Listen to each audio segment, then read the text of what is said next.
our next process is a profile cut.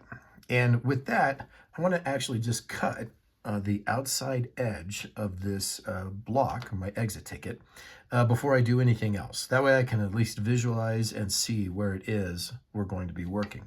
Now, again, we're going to start with our 0, 0 coordinate section, and then we're going to start working on that profile. So part of that profile is we're going to note that we've got an inside edge or an end of 25 mil.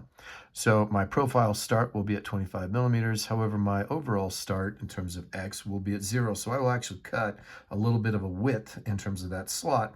Reason being is my mil is 4 millimeters in diameter.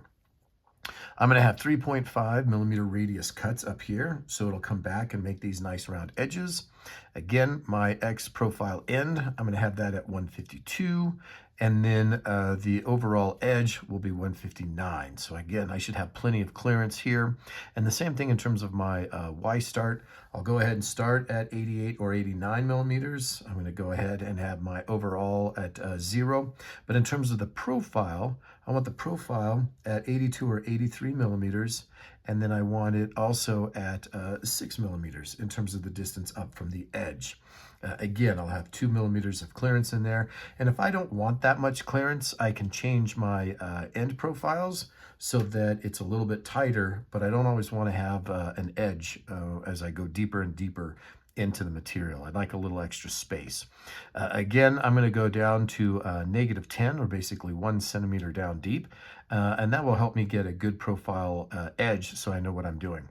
I'm going to do tool number 2, and I'm going to go 500 millimeters per minute. That's just kind of an average starting point, and I'll show you on the slider so I can either go faster or slower when we are actually milling this, depending on how the machine sounds and how it's working in terms of the cut.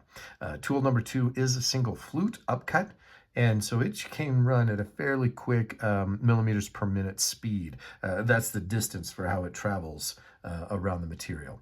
So let's go back to PathPilot and let's set that up as well.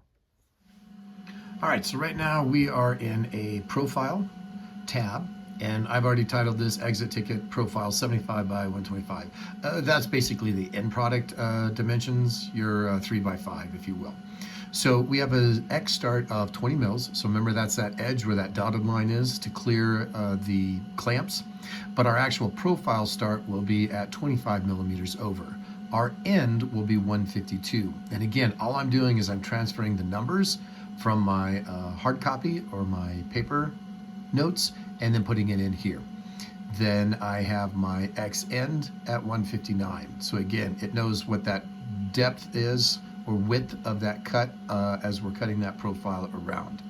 Then my 89 millimeters will be my Y start at the top.